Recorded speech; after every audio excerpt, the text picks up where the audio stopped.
Noticentro 1, CMI. Buenas noches, bienvenidos a las noticias. Los siguientes son los 3 hechos más importantes de hoy en Colombia. Con un mensaje de urgencia, el gobierno nacional radicará el nuevo proyecto de reforma a la salud. Eso fue lo que dijo el ministro del Interior, Luis Fernando Velasco. La iniciativa recogería el acuerdo logrado con 5 EPS y buscaría ser consensuada con las fuerzas políticas que hundieron hace nada más unas semanas el proyecto original de reforma a la salud que tanta controversia ha causado. Los senadores de la Comisión Séptima que archivaron el anterior proyecto advirtieron que si el gobierno no acepta conciliar, el nuevo proyecto también será hundido. Vamos a hablar más de esta noticia en nuestra emisión nacional a las 9 de la noche. 9 militares es el trágico saldo tras la caída de un helicóptero Mi-17 del ejército. Según el gobierno nacional, la aeronave realizaba labores de abastecimiento en el sur de Bolívar cuando cayó a tierra en el municipio de Santa Rosa. Todas las víctimas fatales fueron identificadas y recuperadas. Aviación de las fuerzas militares anunció una investigación para establecer el motivo de la caída del helicóptero. Y esta va a ser una ampliación de noticia en nuestra emisión nacional a las 9 de la noche. Más de 18,000 familias, pequeños cultivadores de hoja de coca en el Catatumbo anunciaron que están dispuestas a sustituir de manera voluntaria los cultivos de uso ilícito por productos lícitos. Esto si el gobierno se compromete a atender la situación de la región, que es muy difícil como consecuencia de la crisis por la falta de compra justamente de la hoja de coca. Para los campesinos es urgente que llegue la reforma agraria a esa zona del país. El Catatumbo vive hoy una crisis sin precedentes. Desde hace 2 años, los compradores de la hoja de coca no volvieron a la región. Hablaremos más de esta noticia en nuestra emisión nacional a las 9 de la noche. Las siguientes son las noticias más importantes del mundo hoy. Tiroteo en Estados Unidos deja 3 policías muertos. El atacante también murió. Devastadores tornados sacuden el sur de Estados Unidos. Dejan varios muertos y heridos. Hamás analiza posible tregua en Gaza con Israel, mientras las muertes ya llegan a 34.500. Expresidente uruguayo Pepe Mujica anuncia que tiene un tumor en el esófago. Ecuador demanda a México ante la Corte Internacional de Justicia. Alerta climática en China por granizo del tamaño de pelotas de tenis. Presidente del gobierno español Pedro Sánchez descarta renuncia y confirma que seguirá en el cargo. Millonaria subasta por el reloj de oro del pasajero más rico que viajaba en el Titanic. En Estados Unidos hubo otro tiroteo mortal. Al menos 3 policías murieron y varios resultaron heridos cuando cumplían una orden judicial en Carolina del Norte. 3 agentes de un grupo de trabajo de los alguaciles estadounidenses que cumplían una orden judicial contra una persona con orden de captura por posesión de un arma de fuego murieron y otros 4 agentes resultaron heridos en medio del tiroteo. Tragically, there were 3 members of the U.S. Marshals Task Force who were pronounced deceased, and there were 4 CMPD officers who were shot, one being in critical condition who is now in the hospital fighting for his life.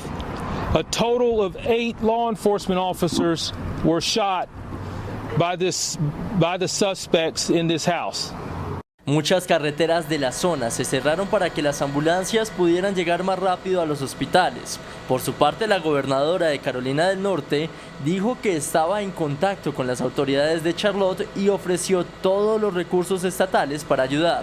Fue un enfrentamiento que duró alrededor de 3 horas y que incluyó varios vehículos blindados afectados. Estados Unidos se encuentra en estado de emergencia climática. Al menos 4 personas murieron por un tornado en Oklahoma, mientras continúa la amenaza de tormentas severas desde Missouri hasta Texas. El Servicio Meteorológico Nacional de Estados Unidos reportó múltiples tornados grandes y peligrosos simultáneamente en varias partes del medio oeste del país. Hasta el momento se han registrado 4 muertes, 2 en Holdenville, otra cerca de Marietta, y otra en la ciudad más afectada, Suffolk. Las autoridades también comunicaron que unas 45 personas resultaron heridas y que trabajan para evaluar los daños totales. We're working on the damage assessment. We have Anna with the Emergency Management Department. She'll be working on all that. The federal government will help these people. Otras ciudades como Dallas y Austin en Texas, Wichita y Topeka en Kansas y otras ciudades en Iowa podrían sufrir fuertes tornados a medida de que las tormentas avanzan hacia el este. Más de 4 millones de personas están bajo vigilancia por las condiciones meteorológicas. El gobierno de Estados Unidos instó a Hamás a aceptar la propuesta presentada por Israel para liberar a los rehenes. En medio de la búsqueda de una segunda tregua, el secretario de Estado de Estados Unidos, Antony Blinken, instó a Hamás a aceptar la propuesta de Israel, la cual incluye un alto al fuego de 40 días y la liberación de miles de palestinos a cambio de los rehenes israelíes. Hamas has before it a proposal that is extraordinarily generous on the part of Israel. And in this moment, the only thing standing between the people of Gaza and a ceasefire is Hamas. They have to decide, and they have to decide quickly. So we're looking to that, and I'm hopeful that they will make the right decision. Además, le recordó al gobierno israelí que Estados Unidos no apoya la ofensiva en Rafah si no hay un plan que garantice la seguridad de los 1,5 millones de civiles que se refugian en esa ciudad. Entre tanto, el primer ministro israelí Benjamin Netanyahu pidió al presidente estadounidense Joe Biden que ayude a evitar que la Corte Penal Internacional emita orden de arresto para los altos funcionarios israelíes en relación con la guerra en Gaza. La Organización Médicos Sin Fronteras denunció una alta mortandad en Gaza por enfermedades que se podían tratar.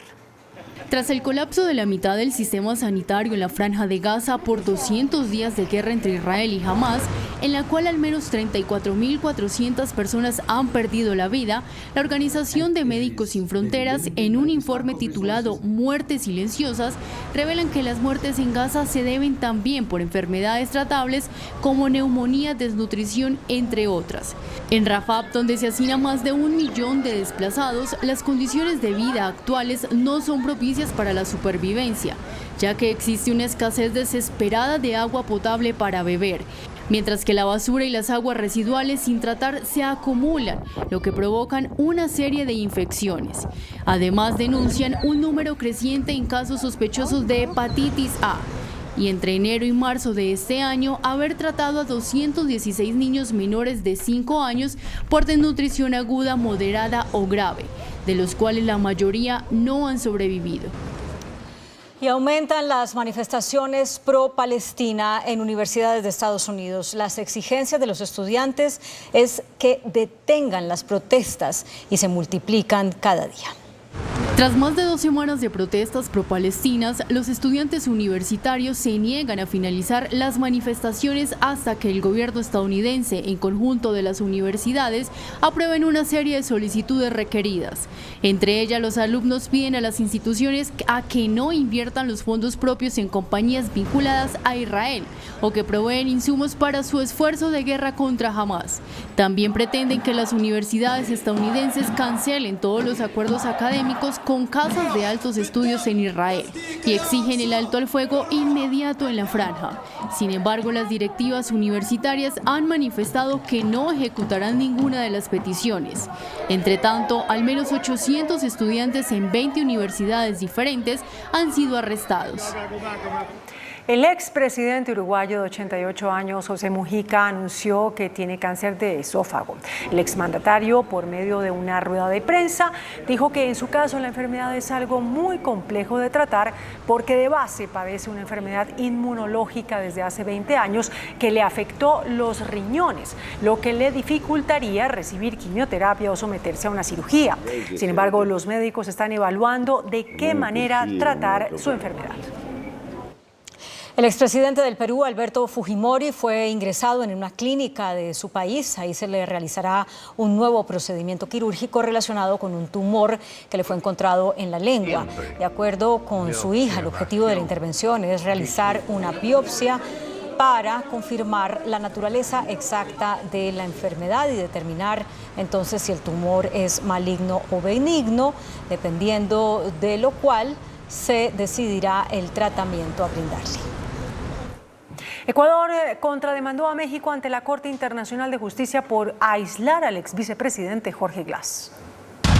Ecuador presentó una solicitud de inicio de procedimiento de contrademanda a México ante la Corte Internacional de Justicia respecto a la controversia relativa a la alegada violación por parte del Estado mexicano del convenio que regula el asilo diplomático cuando otorgó este beneficio al ex vicepresidente ecuatoriano Jorge Glass. Este proceso responde a una demanda inicial presentada por México ante La Haya, en la que acusó al país andino de haber transgredido el carácter inviolable de las sedes diplomáticas al invadir su embajada en Quito el 5 de abril para detener a Glass, sobre quien pesaba una orden de captura y una prisión preventiva. El gobierno de Daniel Noboa también denuncia ante La Haya una presunta interferencia en asuntos internos cuando en los días previos López Obrador relacionó el asesinato del candidato presidencial Fernando Villavicencio con el triunfo electoral del presidente Noboa. En China hubo fuertes nevadas en las últimas horas, cayeron pedazos de granizo del tamaño de pelotas de tenis sobre el centro de Fuzhou, lo que causó daños considerables en vehículos y edificios de esa ciudad. En los últimos días, el gigante asiático ha enfrentado condiciones meteorológicas extremas que han dejado 5 personas sin vida y miles de zonas incomunicadas. En contraposición, el sureste de Asia está siendo azotado por una ola de calor que obligó a suspender las clases y a emitir alertas sanitarias, luego de que varios países alcanzaran los 43 grados Celsius. Por esta razón, las autoridades recomendaron que millones de estudiantes de todas las escuelas públicas se queden en casa e instaron a la población a no realizar actividades al aire libre y beber mucha agua para mantenerse hidratados y así evitar una descompensación como consecuencia de las altas temperaturas. Al menos 46 personas han muerto por la ruptura de una represa en Kenia. Esta tragedia ocurrió en una localidad del noroeste de Nairobi, en momentos en que el país sufre lluvias torrenciales. Entre las víctimas mortales hay 20 menores de edad. El presidente del gobierno español, Pedro Sánchez, anunció que no va a renunciar tras las acusaciones contra su esposa. Pedro Sánchez se queda. Así lo anunció el presidente del gobierno español 5 días después de haber suspendido sus actividades públicas tras las acusaciones de tráfico de influencias en contra de su esposa Begoña Gómez. He decidido seguir con más fuerza si cabe al frente de la presidencia del gobierno de España. Esta decisión no supone un punto y seguido. Es un punto y aparte, se lo garantizo. Pedro Sánchez negó que su movida de la semana pasada fuera un cálculo político, pero dijo que buscaba generar una reflexión colectiva sobre la polarización de la vida política, una justificación que rechazó la oposición. España no tiene un presidente a la altura de sus ciudadanos. Estos 5 días simplemente han sido una semana más de varios años de bochorno. Por su parte, aún existen dudas sobre el futuro de la investigación contra Begoña Gómez. La Fiscalía ha pedido el archivo de la investigación, pero el juez que lleva el caso aún no ha dado su respuesta. El ministro principal de Escocia anunció su renuncia. El líder independentista Humza Yousaf dimitió luego de haber perdido el apoyo de la coalición de gobierno. El mandatario seguirá en su cargo hasta que se designe su reemplazo al frente del Partido Nacional Escocés, que es su fuerza política. El Parlamento de Irak aprobó una ley que impone penas de cárcel de hasta 15 años para las personas de la comunidad LGBTIQ+. Según el legislativo, las enmiendas fueron aprobadas para preservar la decencia moral en la sociedad iraquí de los llamamientos a la homosexualidad que han invadido el mundo y ante la ausencia de una legislación en el país.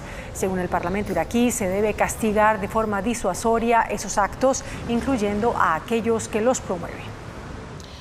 2 artículos recuperados del Titanic fueron subastados en Inglaterra. Se trata de una bolsa de violín con las iniciales WHH que pertenecía al director de la banda de la embarcación y un reloj de bolsillo de oro que era de un financiero e inversor inmobiliario estadounidense que en aquella época era uno de los hombres más ricos del mundo. La bolsa fue subastada por $125.000 y el reloj por $1.500 millones.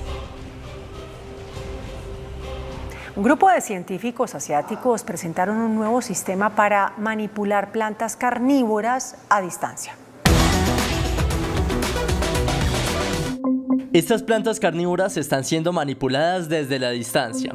Científicos de Singapur las conectaron a electrodos capaces de detectar las bajas señales eléctricas que las plantas emiten de forma natural. Por medio de un teléfono inteligente, un investigador envía una señal para que el vegetal cierre su mandíbula formada por 2 lóbulos. Los analistas creen que esta tecnología podría servir para concebir robots plantas capaces de manipular objetos demasiado frágiles por los brazos rígidos de los autómatas. Este sistema también puede detectar las señales débiles emitidas por las plantas, lo que en un futuro podría permitir que los agricultores puedan detectar algunas enfermedades de forma temprana. Hola, buenas noches, bienvenidos a Entrevistas CMI. Recuerden que este es el horario habitual de Pregunta Yamit, de nuestro director general Yamid Amat. La reforma a la salud sigue siendo tema fundamental en el día, por lo controversial que es. Hoy, 4 senadores del Pacto Histórico de la Comisión Séptima, donde fue hundida esa reforma, retiraron una apelación para que la plenaria ya no conozca de él y la pudiese mandar a otra comisión del Senado de la República. Estaba en cuidados intensivos. Una de las personas, de los senadores, que retiró esa apelación es el senador del Cauca, Ferney Silva Hidrobo. Senador, muy buenas noches, bienvenido a Entrevistas Muy buenas noches, Gerardo. Muchas gracias por la invitación y para explicar a los colombianos lo que vamos a hacer con la reforma de la salud. Lo primero que hay que decir es que formalmente con el retiro de la apelación ya el proyecto quedó hundido. Si usted me lo permite, lo contextualizo y a los ciudadanos también. La reforma a la salud fue hundida en la Comisión Séptima. El artículo 166 nos permite apelar cuando se hunde un proyecto de ley en la comisión. Nosotros apelamos y el día de hoy a un acuerdo que se llegó con el gobierno nacional debido a los avances del gobierno con las EPS y avances que también nosotros fuimos partícipes, decidimos retirar la apelación.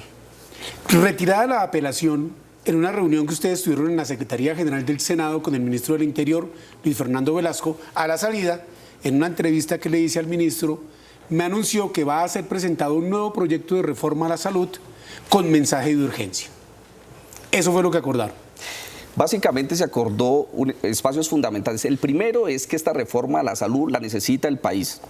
En eso, con el gobierno nacional, incluido el ministro del Interior y el ministro de Salud, se concluye que es importante para la sociedad, para el sector de la salud, la reforma.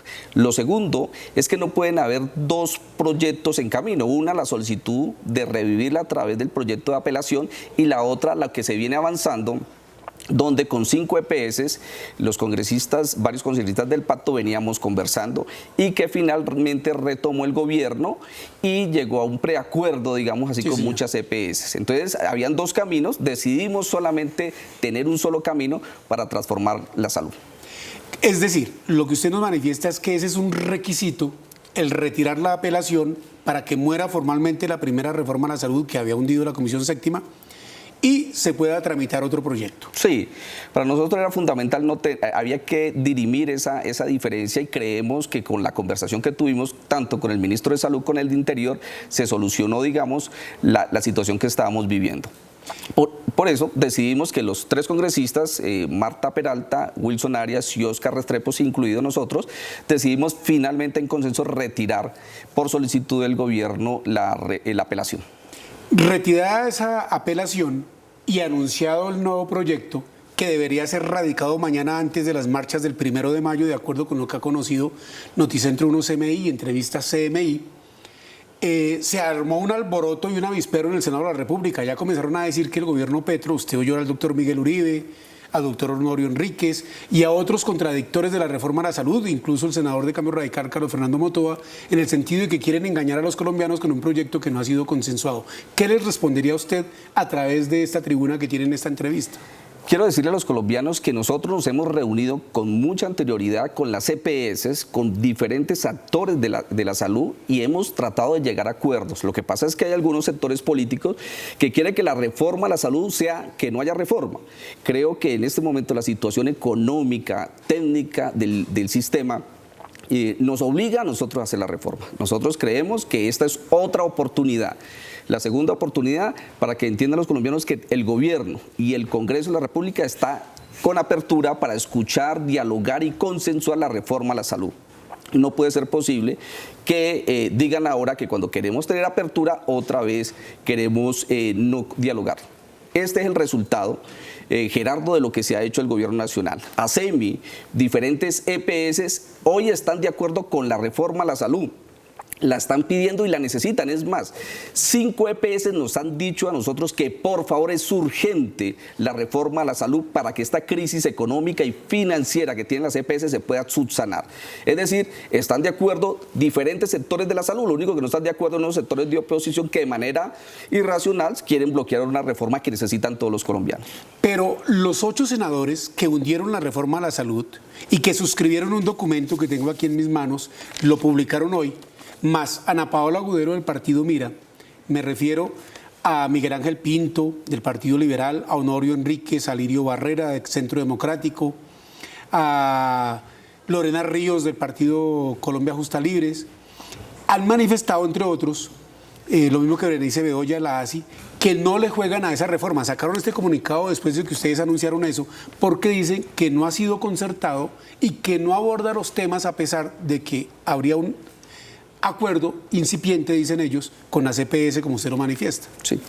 Creo que ahí los colombianos tienen claro lo que está sucediendo. El gobierno no ha radicado la reforma a la salud todavía. ¿Eso qué significa? Que ellos están oponiéndose a algo que todavía no se sabe ni se ha radicado. Lo segundo, esta es una oportunidad que tenemos para que con ellos, los del Partido Liberal, los de la U, los del Centro Democrático, los diferentes sectores, nos coloquemos de acuerdo en una reforma que realmente beneficie a los colombianos. Entonces tenemos dos cosas muy claras. Primero, que no se ha radicado la reforma a la salud y ya están en contra de la reforma. Y lo segundo, los actores como las EPS, ASEMI, Gestar Salud y actores del sistema están de acuerdo con la reforma. Es decir, hoy tenemos la gran mayoría pidiendo la reforma y 8 congresistas firman una carta o una circular donde dice que no están de acuerdo con una reforma que todavía no se conoce. Pero permítame una cosa, senador Ferney Silva. Y es que el que en últimas en una democracia como la colombiana decide es el Congreso de la República.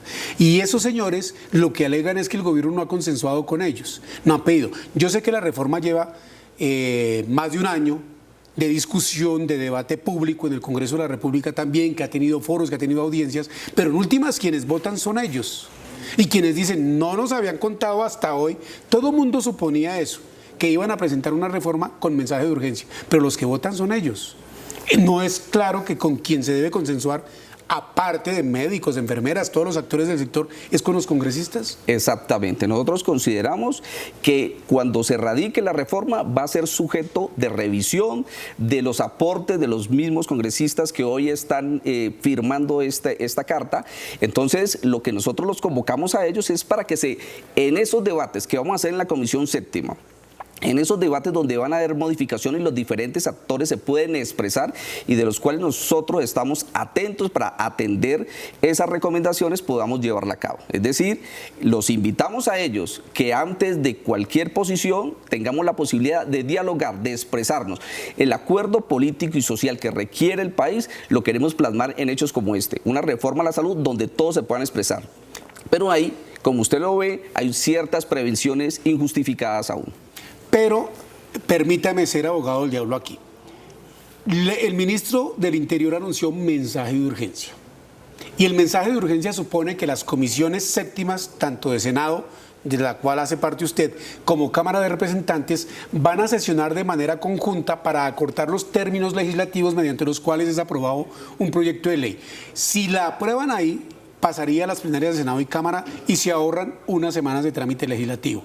Ellos alegan, ¿cómo así que nos van a meter un proyecto con mensaje de urgencia que no hemos consensuado? Claro. Lo primero que tenemos que hacer el llamado a todos los congresistas y al país es que la reforma, como lo dije inicialmente, se requiere y se necesita. La crisis... Pero es que en eso no hay discusión porque todos lo dicen, incluso los que hundieron la reforma. Por eso, pero la hunden, pero la crisis continúa. Cada día que pasa le cuesta la vida a un colombiano. Cada día que pasa hay más crisis financiera y económica, se pierden más recursos. Entonces, la idea no es bloquear o anteponerse a este tipo de recursos. La idea es que coayudemos a que los colombianos tengan una reforma a la altura de las circunstancias. Entonces, lo que vamos a decirles a ellos, sentémonos, revisemos, significa que tenemos que trabajar el doble de esfuerzo en un menor tiempo, pero para eso estamos acá en el Congreso, para darles soluciones a los colombianos. Estoy seguro que cuando nos sentemos con ellos, Gerardo, va a haber una posibilidad real de acuerdo, porque aquí hay una necesidad sentida de todos, de ellos, de los que firman y de nosotros, es la reforma a la salud. Usted dice que la crisis continúa, que todos los días hay muertos por el sistema de salud, pero es que algunos de los que firman este documento, sobre todo los del Centro Democrático y de Cambio Radical, dicen que la crisis en el sistema de salud ha sido agravada por las determinaciones que ha tomado el gobierno del cual usted hace parte en cuanto a la coalición legislativa que lo respalda, y dicen, por ejemplo, quitándoles recursos a la CPS, el 5% de prevención de lo que les transfiere por cada paciente, por cada afiliado, perdón, y que asfixiando a la CPS lo que los obliga y las arrodilla es a hacer un acuerdo para presentar esa reforma. Es a ellos que tienen esa posición tan radical en el otro lado del cual usted está, ¿qué les dice? Lo primero es que el 5% para prevención estaba establecido en la ley. Lo único que se está haciendo es aplicando. Lo segundo, recordarles que andan embolatados, y volvemos a hacer alusión de ellos, casi 33 billones de pesos en el fondo de reservas de garantías que tiene que tener las EPS, en los recursos que hoy ya el ADRES le ha consignado a las IPS y aún sigue teniendo unas deudas inmensas, y otros recursos como lo que menciona el informe preliminar de la Contraloría, que dice que también hay unos recursos sin justificar en la época del COVID. Es decir, la reforma no obedece a las acciones del gobierno. El gobierno está tratando de solucionar una problemática que lleva 30 años y que todos reconocemos que se debe solucionar. Entonces, no es un tema, aquí no es un tema político, ese es un tema para salvaguardar la vida de los colombianos. Indudablemente hay diferencias, para eso estamos nosotros tendiendo de nuevo puentes con todas las fuerzas políticas, incluyendo los que firman, para que conversemos, pero que le solucionemos los problemas a los colombianos. Él es Ferney Silva Hidrobo, miembro de la Comisión Séptima del Senado de la República, contador público y con especialización en administración hospitalaria, de la cual tiene experiencia. Ha sido también gobernador encargado del Departamento del Cauca y secretario de Gobierno y de otras entidades en esa organización territorial. Regresamos a Entrevistas CMI. Nuestro invitado de hoy, el senador caucano Ferney Silva Hidrobo, miembro de la Comisión Séptima del Senado. Senador, en esta discusión de la reforma a la salud parece que hay unas posiciones tan radicales que no hay diálogo, sino un diálogo de sordos. Permítame, creo que usted tiene razón. La nueva reforma que el gobierno ha venido conversando y que nosotros hicimos parte, porque es bueno recordarle a la gente que la bancada del Pacto de Senado en la Comisión Séptima venía ya dialogando con ese EPS. Es decir, ya había canales de comunicación. Y lo que se ha venido es tratando de que los diferentes sectores incluyan sus tesis, sus inquietudes dentro de la nueva reforma. Es decir, hace 3 semanas esos actores decían que nosotros no conversábamos con ninguno de los del sistema, ni EPS ni IPS. Ahora lo estamos haciendo, pero aún haciéndolo dicen que tampoco le sirve la reforma. Es decir, aquí hay un bloqueo, utilizar la palabra de moda, irracional referente a lo que necesitan los colombianos. Es decir, lo que usted dice, pareciéramos que estuviéramos conversando con sordos, pero estoy seguro que si establecemos un diálogo concreto con los amigos, con el doctor Pinto, con la doctora Hurtado y con los demás integrantes de la Comisión Séptima, podemos revisar de manera clara, bajo unos condicionamientos que nosotros queremos, resolverle realmente los problemas a los colombianos y no pañitos de agua tibia que permita que esto siga igual. Senador Silva, pero hay otras voces, por ejemplo, el 21 de abril marcharon de forma diferenciada de las grandes marchas los médicos y personal del sistema de salud en lo que se denominó la marcha de las batas blancas, en protesta porque, dicen ellos, tampoco son tenidas en cuenta las apreciaciones que tienen y los aportes que podrían hacer los miembros, los médicos, las enfermeras, los especialistas que tienen que ver con el sistema de la salud. ¿Por qué tantas voces dicen es que el gobierno no escucha? porque ellos marcharon y protestaron y fueron miles los que lo hicieron. Yo creo que es la desinformación en algunos casos y la otra, los oídos sordos. Pero permítame, porque ahí se estaban manifestando, cuando digo las marchas de las batas blancas, las 69 organizaciones científicas y médicas del país. Eso no es una gente desinformada, eso es una gente que sabe a ciencia cierta lo que pasa en el sistema de salud y que vive del día a día y atiende a los pacientes. Gerardo, tener a todos contentos en una reforma que requiere con urgencia el país es totalmente complejo. Hay algunos que piensan que la reforma, que tenía más de 100 artículos, era una reforma que aún le faltaban cosas. A otro sector le parece que esa reforma era supremamente larga y compleja, que no permitía un debate claro y preciso.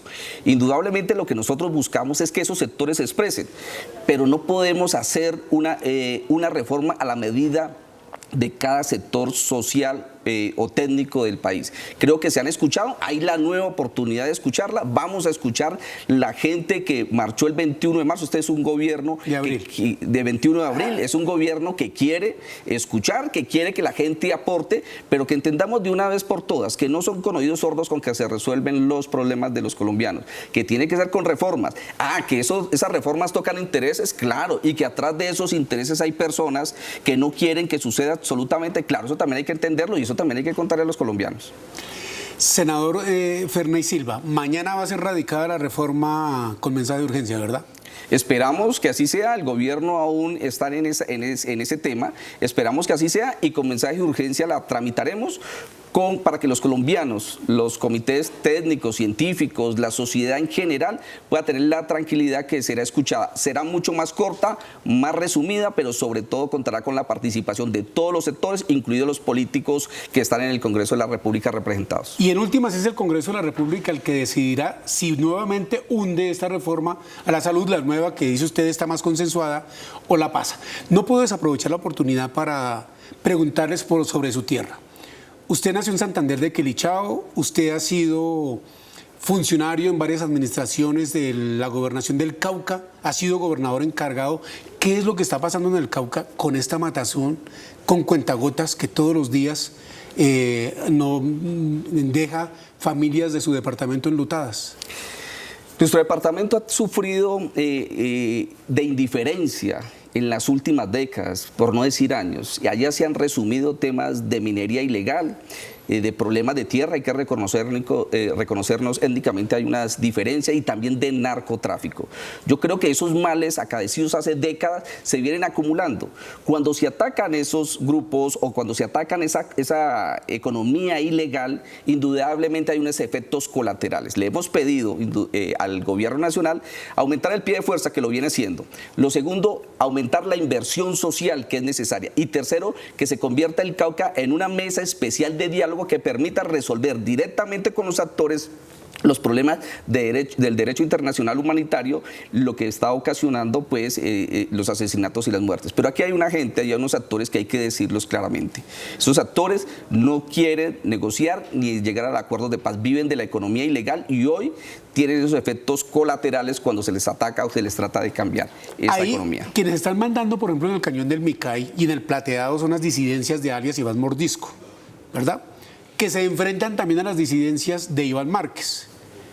Las segundas desertoras del proceso de paz con las FARC, las primeras se apartaron y nunca acompañaron ese proceso de paz. ¿Hoy viven del narcotráfico esas organizaciones que supuestamente luchaban por el pueblo antes? Yo creo que hay que hablarlo claramente. Muchas de esas organizaciones viven del narcotráfico y hay otras que todavía tienen un aspecto ideológico sobre el cual pueden marchar.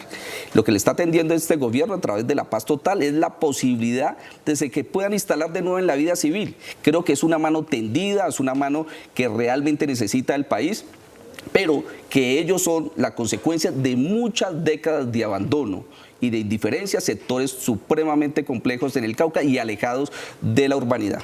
El presidente Gustavo Petro, jefe natural del Pacto Histórico, les volvió a decir hoy taraquetos. Unos traquetos, dijo, dedicados al narcotráfico. Usted dice que hay algunos que mantienen ideología.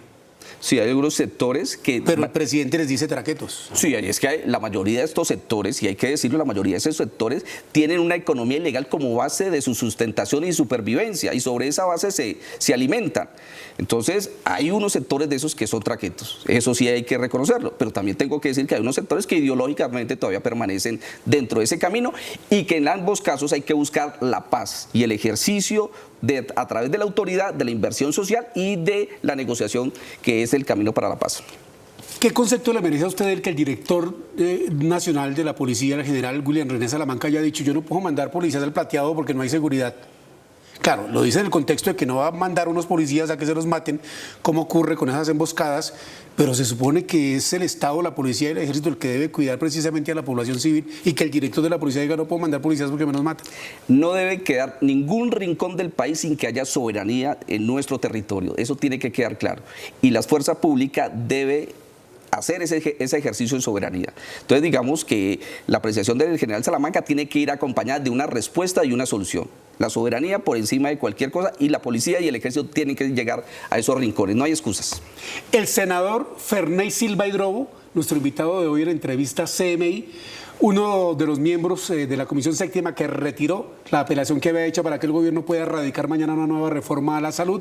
Senador, muchas gracias por estar aquí. Gerardo, a usted y a todos los que nos ven, muchísimas gracias. Y a ustedes, televidentes, muchas gracias por la sintonía. Los invitamos a que continúen aquí en Noticentro 1 CMI con las noticias de Colombia y el mundo. Buenas noches.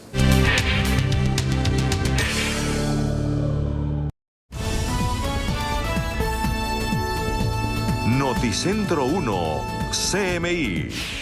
Radican nueva reforma a la salud con mensaje de urgencia. Iniciativa se presenta mañana. Senadores fijan condiciones para aprobar nueva reforma a la salud. Se disparan quejas contra EPS intervenidas. Gobierno presenta nuevo modelo de atención en salud para docentes. Tragedia aérea. Cae helicóptero del ejército. 9 muertos. Jefe llama a juicio por esclavitud a ex secretariado de las desaparecidas FARC. 18.000 familias inician sustitución voluntaria de cultivos ilícitos. Tumban designación de la primera dama como embajadora en misión especial. Descubren millonario hurto de agua en Bogotá. Térmicas alertan por aumento en tarifas de energía. DIAN anuncia presentación de nuevo estatuto aduanero. Iniciamos nuestra segunda hora de noticias. En las próximas horas, el gobierno radicará con mensaje de urgencia el nuevo proyecto de reforma a la salud que acordó con la CPS. Así lo reveló a Noticentro 1 CMI el ministro del Interior, Luis Fernando Velasco. Para poder presentar un nuevo proyecto de reforma a la salud, lo que hizo hoy el Gobierno Nacional, con el apoyo de su bancada del Pacto Histórico de la Comisión Séptima del Senado, fue retirar la apelación que buscaba revivir la hundida reforma a la salud por la Comisión Séptima.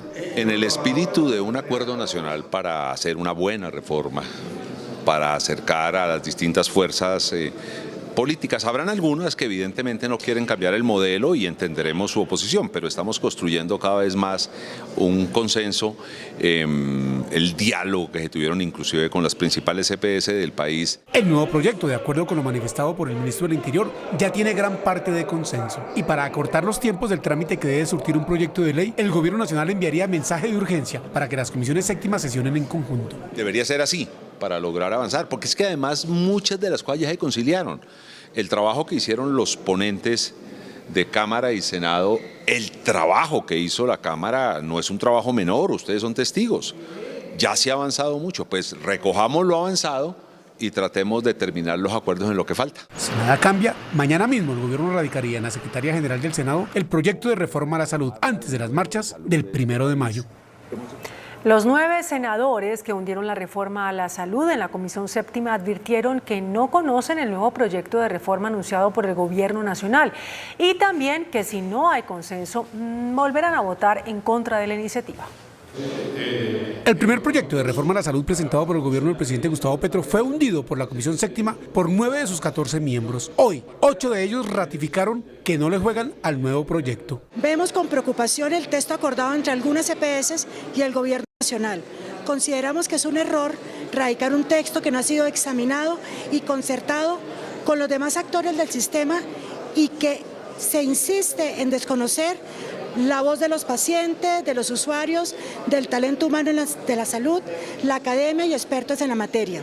Esto no es lo que nosotros propusimos cuando solicitamos el archivo del proyecto de reforma. Y Ana Paola Agudelo, del partido Mira, insiste en que votará también no si no hay consenso con todos los sectores de la salud.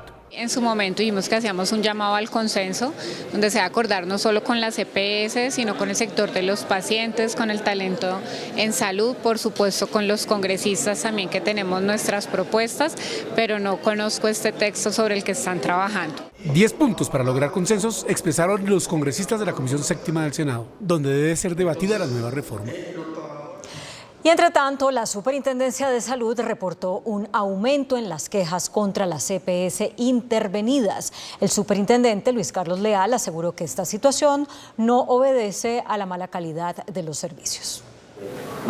En el último mes, la Superintendencia de Salud intervino 2 EPS, Sanitas y Nueva EPS, que en estos 30 días registran un aumento de quejas y reclamos. El superintendente aclaró que ese aumento se debe al pánico de los pacientes. No hemos tenido denuncias mayores o reales acerca de vulneraciones al derecho fundamental a la salud. Hemos continuado presentando PQRs, claro, inclusive se han podido aumentar, que es normal, sobre todo porque hay mucha preocupación cuando se habla de una intervención al interior de las EPS y eso hace que se aumente históricamente en cualquier decisión de intervención las PQRs por la preocupación legítima de las personas también frente a un proceso de intervención. En los próximos días se entregará el primer informe por parte de los interventores. Les tienen que entregar un reporte oficial a la superintendencia del diagnóstico inicial y además del plan de mejora y los compromisos que van a hacer. Entonces, una vez tengamos ese informe, pues la superintendencia continuará su labor de vigilancia. La superintendencia revisará de manera periódica la intervención a esas entidades. El gobierno presentó el nuevo modelo de atención en salud para los docentes que entrará a regir el próximo 1 de mayo. Ningún paciente crónico de los más de 200.000 que tiene el magisterio va a ser desatendido. Desde el 1 de mayo los docentes tendrán un nuevo sistema de salud. Este modelo se va a soportar sobre un régimen fundamentalmente preventivo, predictivo y resolutivo. Se anulará la intermediación de operadores y la contratación estará a cargo de la FIDU previsora. Toda la red y los operadores e inclusive las IPS que hacían parte o que tenían nexos con algunos operadores, teniendo en cuenta los criterios y todo lo estipulado por el Consejo Directivo en el eje cafetero, en algunos en la costa atlántica, caso particular de Barranquilla, caso particular de La Guajira, todo Cauca y todo Valle del Cauca fueron cambiados en el 100%. El Consejo Directivo del FOMA ya autorizó 1.2 billones de pesos para la atención de salud este año. Esto significa que el cambio en el sistema de que no vamos a contratar un gran operador territorial con una limitada red de prestadores de servicios, que es lo que hay hasta ahora. El sistema de salud del magisterio tiene más de 800.000 afiliados. El 85% de ellos son mayores de 50 años. La bancada del Pacto Histórico aseguró que el mensaje luego del cónclave de este fin de semana por parte del Gobierno Nacional es continuar con el trámite de las reformas sociales, con lo cual deben trabajar duro porque restan menos de 2 meses del periodo legislativo. Tras la reunión de los ministros y congresistas con el presidente de la República, Gustavo Petro, los parlamentarios dicen que no se dejará atrás ninguna reforma. Hay que hacer reformas sociales en el país, hay que hacer reformas en la matriz energética, hay que hacer reformas en la matriz productiva, es decir, la gente eligió las reformas. Sobre la reforma pensional que tiene que ser aprobada en esta legislatura, la bancada de gobierno buscará darle celeridad. En Cámara tenemos toda la disposición con los partidos aliados del gobierno y con el pacto histórico de subir el umbral. Después tendrá que ir a conciliarse con el Senado de la República para ver cuál es lo que más le conviene a los colombianos. El gobierno también anunció que radicaría una nueva reforma a la salud, a pesar del hundimiento de la iniciativa en el Senado. Es un compromiso que tenemos, compromiso que se deba si logramos recuperar la administración pública, los recursos públicos, facultades a la superintendencia, financiación real y permanente de la atención primaria en salud y garantías laborales al sector de salud. Así las cosas, el gobierno insistirá en las reformas a la salud, a las pensiones, la laboral y a la educación en esta legislatura. En otros hechos, una tragedia aérea se presentó en el municipio de Santa Rosa, esto en el sur del departamento de Bolívar. La caída de un helicóptero del ejército dejó 9 militares muertos. 9 víctimas de un trágico siniestro aéreo. El piloto al mando, teniente coronel Carvajal Rangel Jesús David, el piloto mayor Espinosa Rodríguez Eduard Andrei y la tripulación, sargento viceprimero Ramírez Bahamón Diego Heriberto, sargento segundo Villanueva Mancera, cabo primero Ordóñez Caicedo y los pasajeros, cabo tercero Palmera y los soldados profesionales Sanabria Guerrero Esmán, Montalvo Arroyo Jesús y Mendoza Méndez Jason. Una aeronave que venía de hacer una tarea de abastecimiento a las tropas que están apostadas en el sur del departamento de Bolívar, se precipitó a tierra en una zona conocida como Mina Repollo, al norte del municipio de Santa Rosa del Sur, esto es Serranía de San Lucas. Nos duele el hecho ocurrido en Santa Rosa del Sur, Bolívar, donde fallecieron 2 oficiales, 4 suboficiales y 3 soldados en un accidente aéreo mientras trabajaban por la seguridad y defensa de los colombianos. El presidente Gustavo Petro se pronunció. Lamento la muerte de 9 integrantes del vuelo del helicóptero del ejército que se precipitó a tierra y que estaba abasteciendo de tropas el sur de Bolívar en las operaciones contra el Clan del Golfo. El ejército explicó lo sucedido. Una de nuestras aeronaves M117 de matrícula EJC 3395 del Batallón de Movilidad y Maniobra de Aviación número 1, que realizaba un movimiento aéreo de operación de carga interna en zona rural del municipio de Arenal en el sur de Bolívar, sufrió un accidente. Anunciaron una investigación. Al sitio se desplazará una comisión de la Inspección del Ejército y el Grupo de Investigaciones de Accidentes de Aviación GRIAF, de la División de Aviación Asalto Aéreo, para establecer las circunstancias de tiempo, modo y lugar en los que habría ocurrido este infortunado hecho. Este es el segundo siniestro aéreo que se presenta con un M117, de las cuales solo en este momento están funcionando 4 aeronaves. Y esta noche las autoridades reportaron la aparición de una escuadra del Ejército Nacional con la que se había perdido comunicación hacía 24 horas cuando se encontraba transitando en la zona de Sumapaz, en límites entre Cundinamarca y Meta. Desde ayer a las 4 de la tarde se reportó la desaparición de un subteniente y 10 soldados profesionales en límites entre la localidad de Sumapaz y el departamento del Meta. Sin embargo, en horas de la tarde de este lunes se confirmó que aparecieron vivos. Se confirma que las tropas se reportaron al Centro de Operaciones Táctico de esta unidad militar y a esta hora se encuentran en la base de patrulla móvil sin novedad. Según el ejército, se trató de una tormenta que afectó la comunicación. Permanecieron incomunicadas por condiciones climatológicas, ya que no se pudo tener comunicaciones con la unidad por una tormenta. Ante la desaparición se desplazaron diferentes tropas hasta la zona. Allí habría presencia de disidencias FARC. Más de 18.000 familias de pequeños cultivadores de hoja de coca anunciaron que están dispuestos a sustituir de manera voluntaria los cultivos de uso ilícito por productos lícitos si el gobierno se compromete a atender la difícil situación que vive la región como consecuencia de la crisis por la falta de compra de la hoja de coca. Para los campesinos es urgente desarrollar una reforma agraria. El Catatumbo vive hoy una crisis sin precedentes. Desde hace 2 años, los compradores de la hoja de coca no volvieron a la región. Esa es la complicación más brava la que tenemos, la situación más brava es que no hay quien compre ni nada de eso, y entonces nosotros vamos y a donde, como dijera yo, no tenemos más recursos, o sea, no tenemos más cultivos ni nada de eso. Entonces estamos mal por eso, tenemos una situación en eso muy brava. Dicen que están dispuestos a dejar los cultivos ilícitos. Si él nos ayudara en un cultivo como de cacao y nos pudiéramos aguantar para la alimentación, pues sería una cosa que todos nos podríamos a trabajar en cacao o en cualquier cultivo que se dé esta tierra. Sería mejor para nosotros.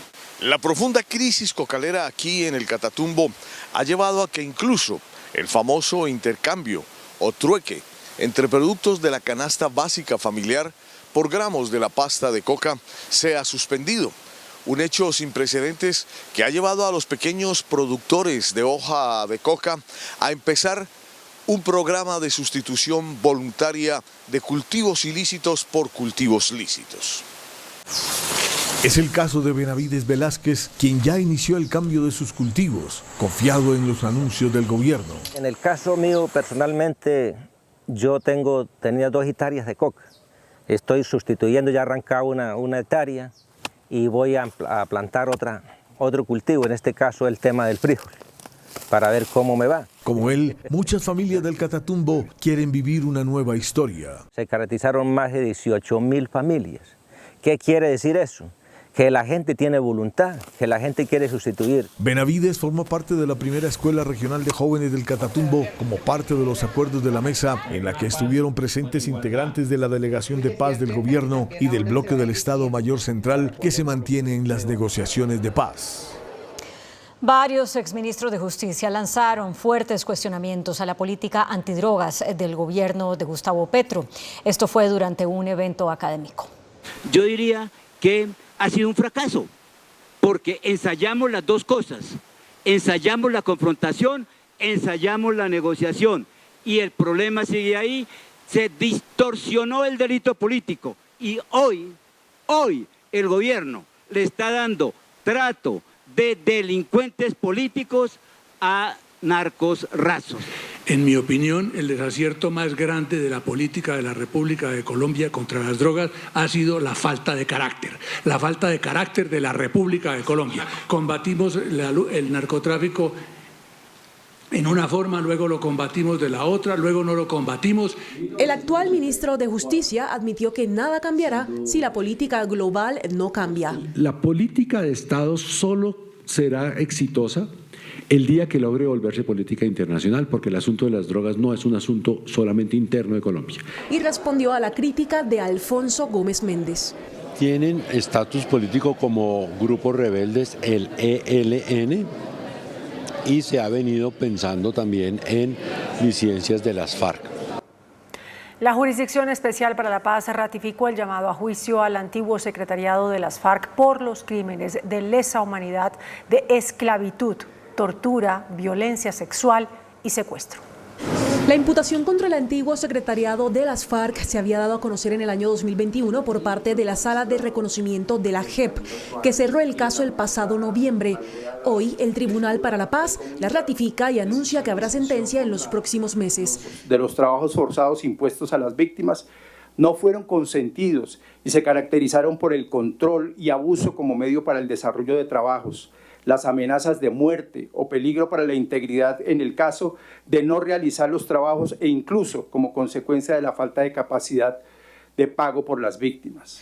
Los imputados son Rodrigo Londoño, Jaime Parra, Milton Toncel, Pablo Catatumbo, Pastor Alape, Julián Gallo y Rodrigo Granda. Son responsables por mando de las conductas constitutivas de crímenes de lesa humanidad de esclavitud. Pero hay un debate. Aunque el último secretariado ha reconocido los hechos imputados, no han aceptado explícitamente el delito de esclavitud, asegurando que las conductas no constituyen el crimen de lesa humanidad de esclavitud, ya que la sala no demostró que las víctimas fueron cosificadas como propiedad. Para el tribunal, la aceptación de responsabilidad sí se dio, pero de estar en el escenario que no aceptan esta responsabilidad, como usted lo ha expresado, existe la figura del rompimiento de la unidad procesal y por respecto a estas conductas irían al escenario adversarial. La Fiscalía General de la Nación anunció una nueva condena contra Gregorio Vera, alias Iván Mordisco, y contra otros 3 disidentes de las FARC por reclutamiento de menores de edad. La Fiscalía anunció que un juez emitió sentido de fallo condenatorio por los delitos de reclutamiento ilícito y concierto para delinquir agravado contra Néstor Vera, alias Iván Mordisco, líder del Estado Mayor Central de las FARC, contra su antiguo compañero en las disidencias, Alexander Díaz Mendoza, alias Calarcá, contra Jenner García Molina, alias John 40, integrante de la Segunda Marquetalia, y contra Fabián Guillermo Espinosa, alias Cancharino. Según la Fiscalía, los condenados ordenaron, facilitaron y ejecutaron el reclutamiento de 10 menores de edad que fueron asesinados durante una operación militar ocurrida en agosto de 2019 en la vereda Candilejas de San Vicente del Caguán. La investigación estableció que los niños, niñas y adolescentes conformaron los anillos de seguridad de Cancharino hasta el día en que se reportó su muerte. La división en dos bloques del Estado Mayor Central o disidencias lideradas por Iván Mordisco parece ser irreversible. La comunicación entre las dos partes no se ha podido restablecer y finalmente un sector que agrupa al 46% de hombres en armas dijo que se mantiene en la búsqueda de la paz. Morteros, algo así. La respuesta la da Andrei, delegado a la mesa y cabeza de uno de los dos bloques en que se partieron las disidencias. Hasta el momento no hemos logrado establecer una comunicación con el resto de unidades, en este caso con el bloque Jacobo Arenas, con la gente del bloque Amazonas y con el Comando Conjunto de Oriente, que es son los de Arauca, los de Frente Décimo y eso. Por lo tanto, no hay un acercamiento hasta el momento. Ellos hasta ahora plantean de que pues, no reconocen la comisión nuestra pues, que está dialogando, de que nosotros usurpamos la delegación de diálogo de paz. Lo que en la práctica ya oficializa la división en el llamado Estado Mayor Central, un bloque por la paz y otro que se mantiene lejos de la mesa. Hasta este momento, hasta el día de hoy, lo que nos mantenemos en el proceso de diálogo es el bloque Magdalena Medio, el bloque comandante Jorge Briceño y el que antiguamente se nombraba bloque Carolina Ramírez, que ahorita es bloque comandante Raúl Reyes. Esto pues para evitar inconvenientes. Digamos que seguimos abiertos pues a escuchar, seguimos abiertos a la observación, a la crítica, seguimos abiertos a que en algún momento nos encontremos, pero por ahora hay que decirte que no hay ninguna clase de acercamiento. Dos porcentajes quedan claros. Siendo prácticos y sabiendo lo que tenemos, nos atrevemos a decir que es un 52%, un 54% de los que están allí, pues lo que conforman la gente del Cauca, el bloque Amazonas y la gente de Arauca. Eso viene siendo un 52-54% de la totalidad de las FARC. Para Andrei, la entrega de armas es lo menos importante de este proceso. Cuando a ti te hablan de la paz, tú piensas de una vez o la película es: esta gente se va a entregar, esta gente se va a desmovilizar y se van a quedar siendo campesinos, siendo líderes sociales, dirigentes, lo que sea. Esa es como la película. ¿Nosotros qué planteamos acá? Nosotros queremos en este proceso generar alternativas de cambio real en las regiones y que las armas sean lo que menos importa. La paz para este sector debe ser un asunto de Estado sin importar el gobierno de turno. El presidente Gustavo Petro aseguró que la denominada paz total resultó más difícil de lo que él imaginaba y volvió a calificar de traquetos y viejos a algunos sectores de la guerrilla. Pasar de la violencia a la paz. Más difícil de lo que imaginaba. Así definió el presidente Gustavo Petro la paz total. El mandatario lanzó duras pullas a los jefes guerrilleros con los que negocia el gobierno. Un proceso más complejo del que creíamos. Viejos guerrilleros curtidos en la lucha armada insurgente hoy se transforman en traquetos. Traquetos se transforman en intentos de insurgentes. Y puso sobre la mesa la necesidad de territorializar la paz. Resulta que cada vez estoy más convencido que para que sea eficaz tiene que territorializarse. O sea, ¿cómo en una región se puede transitar de una economía ilícita a una lícita? De otro lado, se refirió a la situación de los embalses. Aseguró que la recuperación de los últimos días le permitirá a Colombia reactivar la venta de energía a Ecuador. Ya estamos pensando exportarle energía a Ecuador. Está en la olla en este momento, vamos a ver. Las declaraciones del mandatario se dieron durante el Congreso Nacional de Concejales que se llevó a cabo en Bogotá, al que por primera vez en 10 años asistió un presidente. La Corte Suprema de Justicia inició una indagación a los senadores del Pacto Histórico por supuestas irregularidades en la financiación de la campaña política. El despacho del magistrado Misael Rodríguez lidera desde el año pasado una indagación contra los 20 senadores del pacto por presuntas irregularidades en las cuentas de la campaña legislativa. Indagan si hubo financiación con fuentes prohibidas o si hubo gastos que no se declararon. Los gastos de la campaña fueron prorrateados entre todos los candidatos, que por supuesto había una gerencia y en función de esto es la gerencia y son los presidentes de los partidos políticos quienes tienen que referirse a este tema. La indagación, según Pizarro, fue abierta a petición del senador Wilson Arias. La Corte evalúa en este caso hechos como los desplazamientos realizados con la Sociedad Aérea de Ibagué, salpicada por presuntos nexos con una empresa de criptomonedas. Mañana se cumplen 40 años del asesinato del ministro de Justicia, Rodrigo Lara Bonilla. Familiares del desaparecido funcionario denuncian que hay total impunidad en ese caso. Semanalmente están entrando entre 14 y 15 naves provenientes de Estados Unidos y otros países del mundo que vienen por droga a Colombia. El 30 de abril de 1984, balas del narcotráfico asesinaron al exministro Rodrigo Lara Bonilla, considerado el primer dirigente que denunció los nexos de Pablo Escobar con el narco. Nunca hemos logrado que se termine o que sepamos quién fue, quién organizó y quién ordenó. Se lo realizó la mafia, lo realizó, pero ¿quién organizó? Para mí ese fue un crimen político. Pero en materia de justicia hay impunidad total. La investigación no ha avanzado en cuanto a los vínculos o las ramificaciones políticas de este crimen. La Universidad Externado realizó hoy un homenaje en la memoria de Lara, un aguerrido promotor de la extradición contra los narcotraficantes. Que siga la investigación. A mí me duele, a mis hijos y el día de mañana para mis nietos, que sea un crimen que nunca el país, el Estado, el gobierno no se haya puesto en la tarea de buscar quién fue. Para el 5 y 6 de agosto fue aplazada la audiencia preparatoria de juicio al exdiputado Nicolás Petro por presunto lavado de activos y enriquecimiento ilícito. La defensa pidió el aplazamiento mientras la Fiscalía denunció maniobras para dilatar el proceso. El abogado defensor dijo no haber recibido toda la información, documentos, grabaciones y entrevistas de un proceso que tiene más de 2 millones de archivos.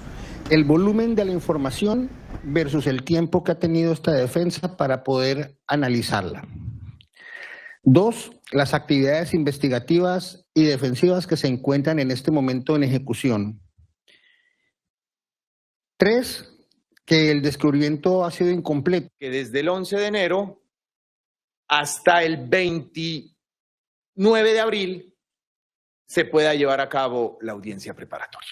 ¿Y por qué me asiste una gran preocupación, honorable señor juez? Como es de conocimiento público, su señoría, al señor Nicolás Fernando Petro Burgos, la Fiscalía General de la Nación tiene pendiente de adicionar la formulación de imputación y solicitar medida de aseguramiento en centro carcelario. El juzgado consideró por su parte que la Fiscalía debe ponerse de acuerdo con el abogado de la defensa y estableció la nueva fecha de la audiencia. El presidente Gustavo Petro saldrá a marchar este miércoles 1 de mayo.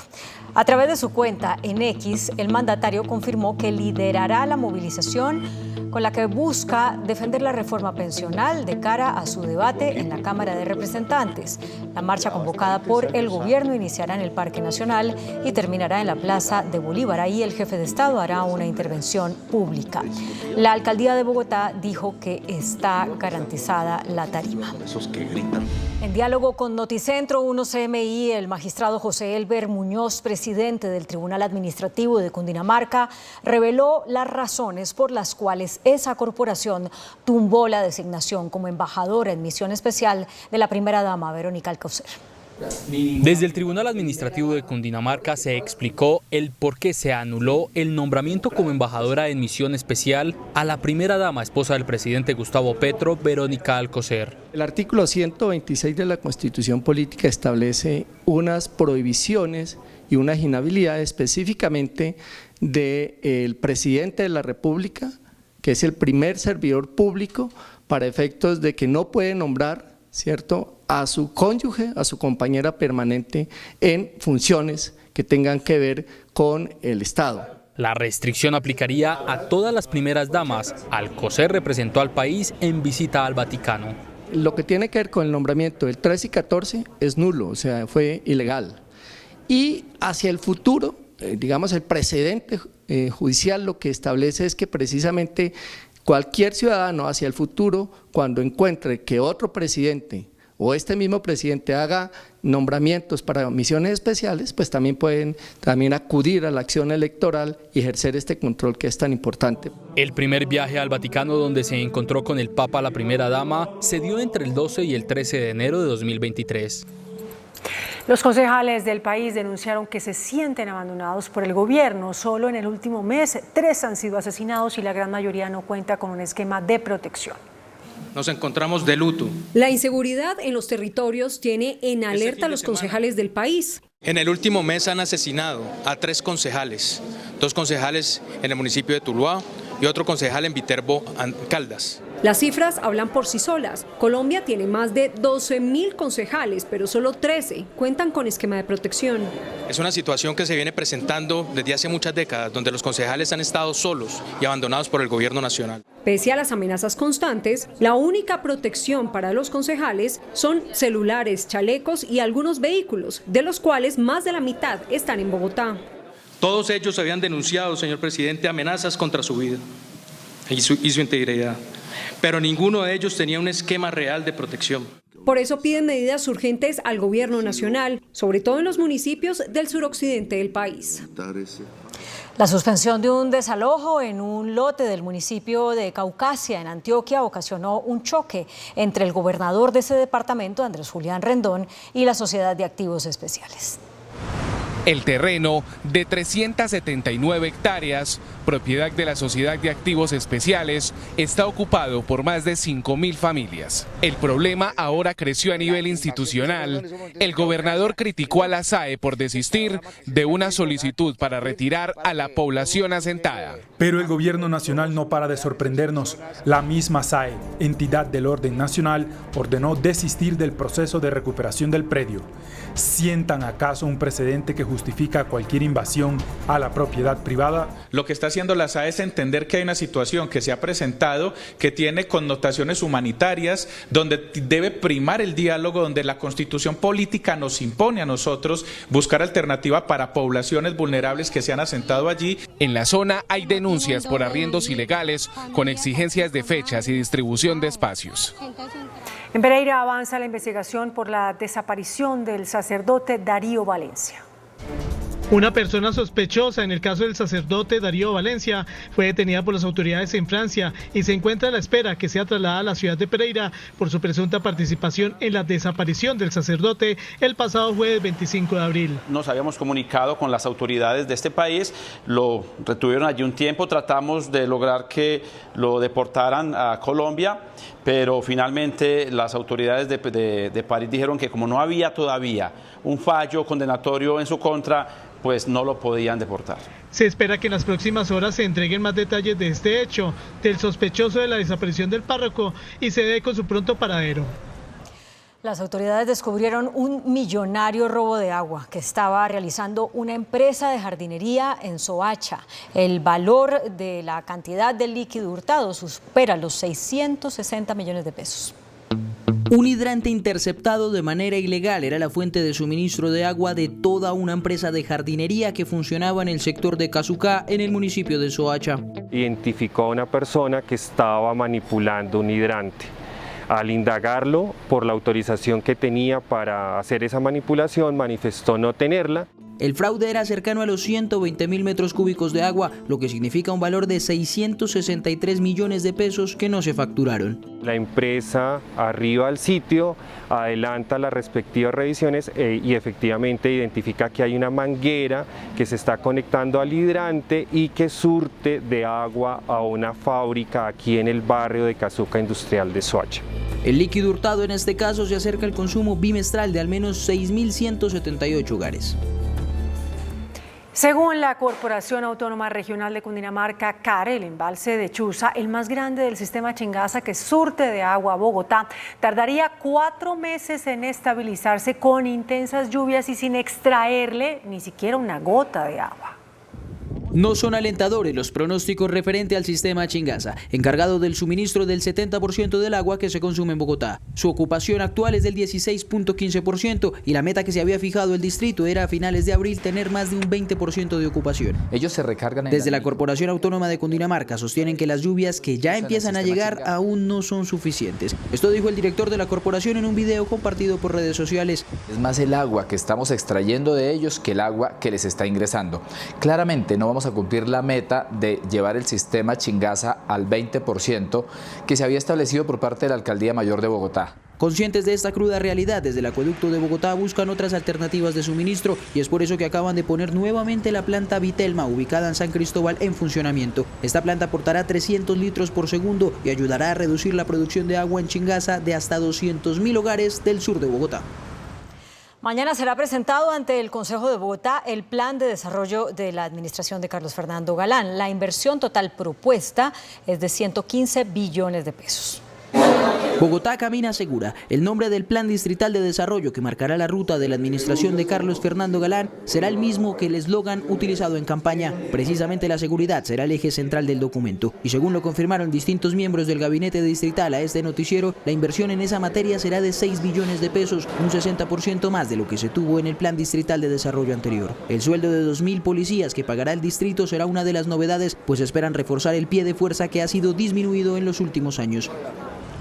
En materia de infraestructura, en donde estará la mayor parte de la inversión, se destaca el continuismo a las obras iniciadas por la administración anterior y el anuncio de respetar lo consagrado en el Plan de Ordenamiento Territorial, en donde destaca la construcción de la avenida longitudinal de Occidente Urbana y por ende seguir adelante con la controversial Ciudadela Educativa y del Cuidado, proyecto adjudicado días antes de la salida de la exalcaldesa Claudia López del mandato. La primera línea del metro irá hasta la calle 72 y no hay recursos suficientes para extenderla hasta la calle 100, como se había propuesto desde la bancada de gobierno del Consejo. El documento será entregado este martes al Consejo de Bogotá y el Cabildo tendrá hasta el 30 de mayo para darle trámite y entregarlo al alcalde Galán para su sanción. En Carolina del Norte, Estados Unidos, 3 policías fallecieron y 5 resultaron heridos en medio de un tiroteo. De otra parte, 4 personas perdieron la vida por tornados en Oklahoma. Y el presidente o expresidente de Uruguay, José Mujica, reveló que tiene un tumor en el esófago.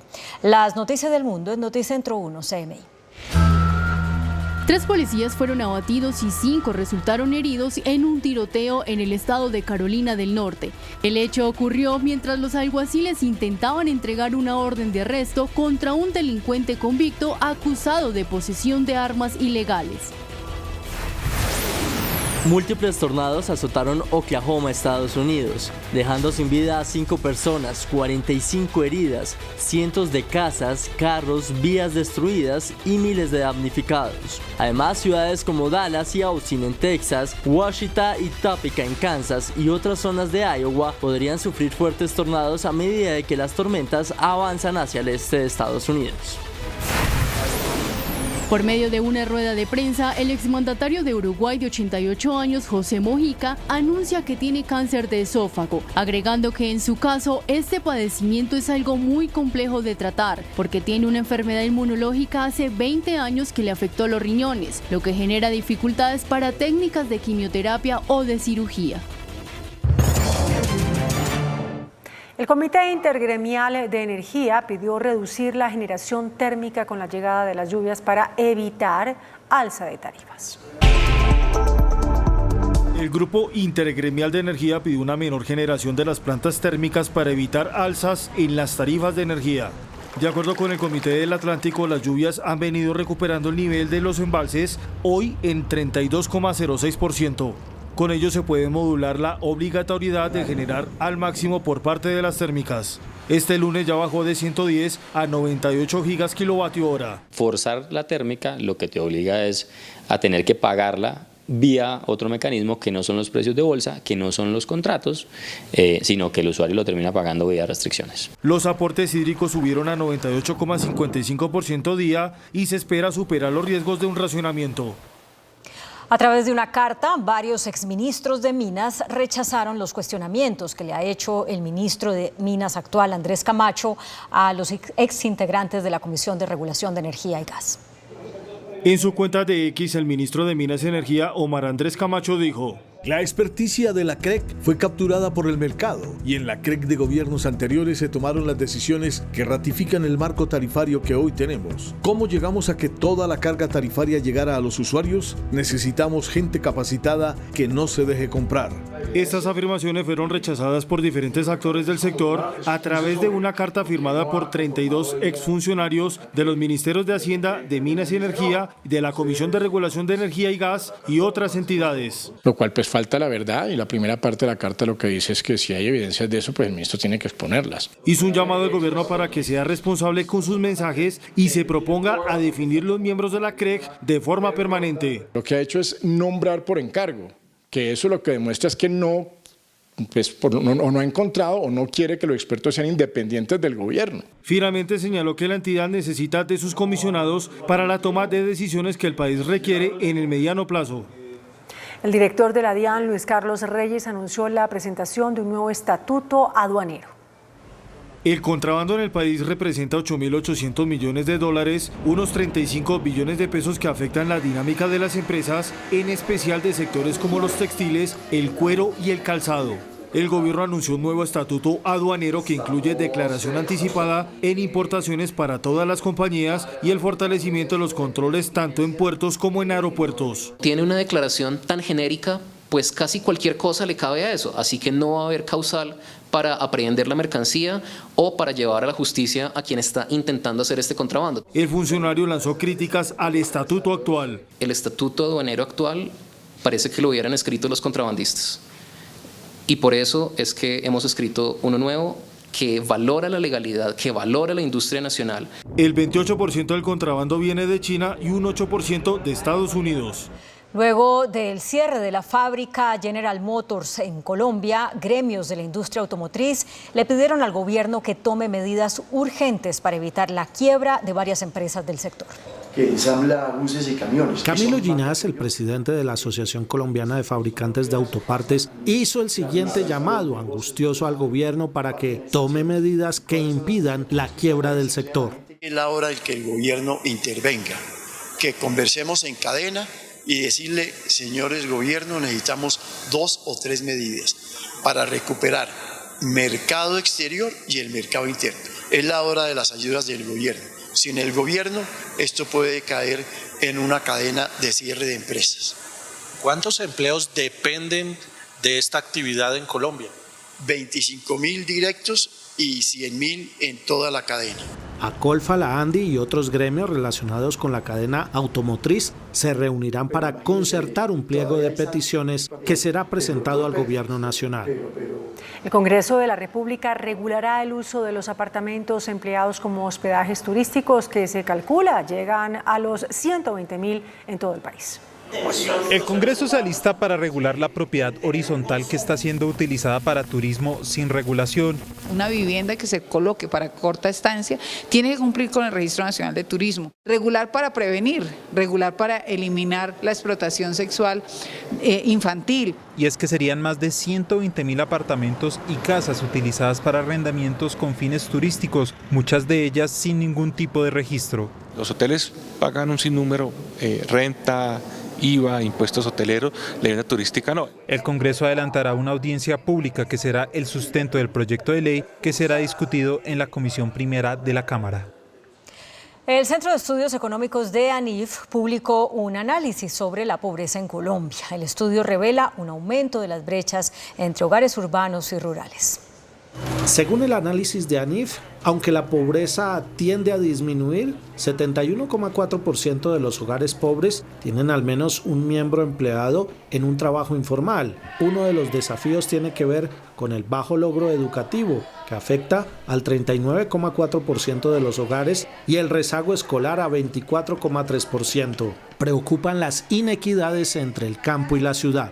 Por ejemplo, la brecha rural-urbana, que mantiene una diferencia en lo rural 25 puntos de pobreza y en lo urbano 8.3. Eso quiere decir que las regiones más apartadas del país siguen teniendo condiciones mucho más precarias en términos de pobreza multidimensional. Mientras en las zonas rurales el analfabetismo supera el 16%, en las ciudades es de apenas el 5%. El índice de capitalización de la bolsa, que mide el comportamiento de las 25 principales acciones, cerró al alza. El índice selectivo MSCI Colcap de la Bolsa de Valores de Colombia subió 1,05% a 1.381 puntos. La acción del Banco Ave Villas fue la que más subió, con una valorización de 90,74% a 3.500 pesos. La acción del BBVA Colombia fue la que más bajó, con una pérdida de 8,42% a 185 pesos. La acción más negociada de la jornada fue la de Preferencial Bancolombia, al movilizar más de 24.000 millones de pesos, con una variación positiva de 1,57% a 32.400 pesos. Y el dólar cerró a la baja. Indicadores económicos en Noticentro 1 CMI. La tasa representativa del mercado que regirá para mañana martes será de 3.873 pesos con 44 centavos. Los profesionales de cambio compran la divisa en promedio en 3.810 pesos y la venden entre 1.850 pesos. Un euro cuesta 4.176 pesos con 30 centavos. La libra de café en Nueva York se cotizó a $2 con 27 centavos. El azúcar se transó en 19,76 centavos de dólar la libra. El barril de petróleo WTI se cotizó en $82 con 73 centavos. La referencia Brent para Colombia se cotizó en $87 con 28 centavos.